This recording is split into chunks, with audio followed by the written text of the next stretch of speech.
कन्या राशि मानक पई किपरि रहइबो मार्च मास तो आपण जानिथिबे आपनक दशम भाव में बृहस्पति अछंती किंतु वक्री थिले तो 11 मार्च को मार्गी हेबाकू जाउछंती तो किपरि रहइबो एही पूरा टोटल मासटे तो चलंतु डिटेल्स जानबा तो आपनकर प्रथम हेल्थ देखिनेबा बुध वक्री अटंती तो 26 फेब्रुआरी रो मार्च 21 पर्यंत वक्री ही रहिबे तो बुध देव तो आपनकर हेल्थ पूरा फिट एंड फाइन रहिबो शत्रु भी आपनकर एही समय रे तारीफ करिवे 21 मार्च पर्यंत तो आपनकर बाणी बुद्धिर कारण द्वारा आपनक बाणी द्वारा आपण लोक सहित आपनकर प्रियता बढ़िबो और लोक माने आपनको प्रशंसा करिवे शत्रु हेले भी आपनकर प्रशंसा करिवे एही समय तो कौनसी राजनीतिक किंबा फिल्मी अभिनेता सहित आपनकर मिसबार सुजोग मिल पारे साक्षात पाइबार सुजोग मध्य मिल पारे एही समय हल्का फुल्का पेटर समस्या रही पारे नचेत आपनकर हेल्थ फिट एंड फाइन रहिबो तो धनर फ्लो बा धनर स्थिति देखा गले मालव्य जोग बनूची तो मार्च रे मास सारा धन पाई खास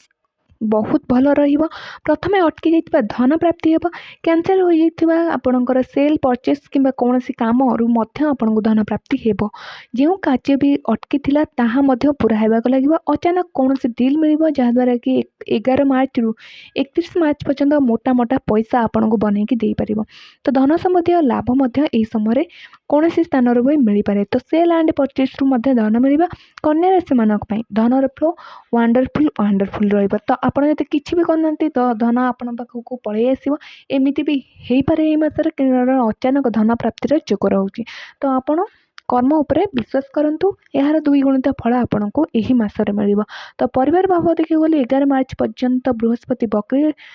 अटंती तो ए पर्यंत नॉर्मल रहिबो किंतु परिवार योजना कैंसिल होई पारे एही समय रे किंतु 11 मार्च परे आपण मानक पई परिवार रो सुख शांति फेरी आसो आपणकर परिवार माहौल शांतिमय रहिबो तीर्थयात्रा जाइपारती कौन सिद्ध गुरु साक्षात जाइपारती परिवार जीवन बहुत भलरे रहिबो 11 मार्च परे तो आपणकर संतान भाव देखा गले संतान भाव पई मध्य बहुत भल रही संतान आपण संतान काम पई आपण गर्व अनुभव करिपारंती माता पिता माने सेमानक क्यारियर रे शिक्षा क्षेत्र में उन्नति आसीबो किंतु सेमानकर पेटर समस्या रही पारे सेतिपति यत्न नेबे तो दाम्पत्य जीवन देखिबा गले मन मुटापक जे थिला ताहा मध्ये दूर हेबो शनि शुक्रंकर सप्तम भाव में मालव्य जोग बनाउछंती तो रिलेशन बहुत भल रहिबो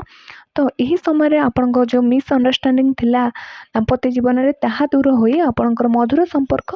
रहिबो जो माने भी बिजनेस करूछंती सेमानक पई मध्य थोड़ा बहुत प्रयास करने को पड़ो नचित आपणकर 11 तारीख पर आपण बिजनेस भी ग्रो कर आपण जॉब क्षेत्र में आपण को बहुत किसी फायदा देव यही मार्च मास तो लाइक शेयर सब्सक्राइब करने को बिल्कुल भी भूलु नहीं।